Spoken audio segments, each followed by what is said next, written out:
Germany தேசத்திலிருந்த மேக்சிமில்லியன் என்னும் ஒரு இளவயதினரான பிரபு நல்ல வசந்த காலத்தில் இன்ஸ்புரூக் நகருக்கு அடுத்த உயர்ந்த மலை மேல் ஒரு நாள் வேட்டையாடும் போது ஒரு மான் ஓட்டமாய் ஓடுவதைக் கண்டு தானும் கூட தொடர்ந்து ஓடினான். அவன் கையில் அகப்படாதபடிக்கு மலைமேல் மிக உயரத்திலிருந்து அந்த மலையின் ஒரு பாதாளத்தில் குதித்தது. துரையும் கூடவே குதித்தான். அப்படி குதித்ததும் அந்த மான் அகப்படாமல் போனதும் தவிர அந்த துரை அதிலிருந்து மேலே ஏறவும் கீழே இறங்கவும் முடியாமல் இருக்கிற நிலையைக் கண்டு மிகவும் பயந்து துயரப்பட்டான். அவன் தன் ஊழியர்களை எத்தனை முறை கூப்பிட்டாலும் அந்த சப்தம் அவர்களுக்கு கேளாது போயிற்று. இப்படி ஒரு இரவும் பகலும் அதில் இருந்த பிறகு இதற்குள்ளாக ஊழியர்கள் துரை எங்கே போனார் என்று சுற்றி தேடுகிற போது துரையின் குரல் கேட்டு மலை மேலிருந்து கீழே குனிந்து பார்க்கையில் பாதாளத்தில் இருக்கிற துரையை கண்டனர். உடனே துரை மேலே வருவதற்கு என்னென்னவோ உபாயம் செய்து முயற்சி எடுத்த போதிலும் துரை மேலே வரக்கூடாது போயிற்று. ஆகையால் அந்த துரை நான் இதில் செத்துப்போவேன் என்று நினைத்து மேலே நிற்கிற ஊழியக்காரரை கூப்பிட்டு, நான் இதில் சாவதற்கு முன்னால் தேவ நற்கரனை வாங்கக்கூடாதிருந்தாலும் அதை காண்பதற்காகிலும் ஆசையாயிருக்கிறேன். குருவானவர் தேவ நற்கரனையை எடுத்துக்கொண்டு நீங்கள் இருக்கிற இடத்தில் நின்று எனக்கு காண்பிக்கச் சொல்லுங்கள் என்றார். குருவானவர் தேவ நற்கரனையை எடுத்து வந்து அந்த மலை மேல் நின்று அந்த தேவ நற்கரனையை துரைக்கு காண்பித்தார்.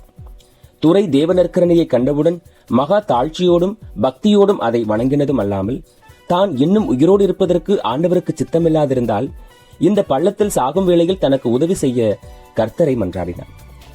இப்படி மன்றாடும் போது பின்புறத்தில் கிளம்பின ஒரு சப்தம் கேட்டு திரும்பி பார்க்க ஒருவன் வழி செப்பனிடுவதை கண்டான்.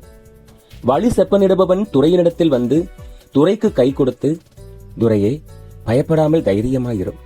இப்போது நீர் வணங்கின தேவ நற்கரனையில் இருக்கிற ஆண்டவர் உமக்கு இந்த சகாயம் அனுப்பினார்.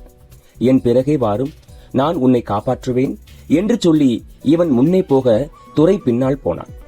ஒரு தடையுமில்லாமல் துரை மலை மேல் சேர்ந்த பிறகு தனக்கு வழி காண்பித்தவனை தேடும் போது அவன் காணாமல் போனான். இதனால் அவன் தேவதூதன் என்று ஊகித்துக் கொண்டார்கள்.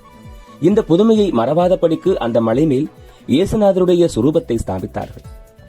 கிறிஸ்தவர்களை, பாவம் என்னும் கெபியில் விழுந்த பிறகு அதை விட்டு மேல் ஏற உபாயம் என்னவென்று கேட்பீர்களாகில் அந்த பிரபு செய்ததைப் போல நீங்களும் செய்ய வேண்டும். அவன் தேவ நற்கரணையின் பேரில் பக்தியாயிருந்து அதில் இருக்கிற இயேசுநாதரை மன்றாடி அவர் பேரில் தன் நம்பிக்கையை எல்லாம் வைத்ததினால் இயேசுநாதர் அவனை புதுமையாக மீட்டார்.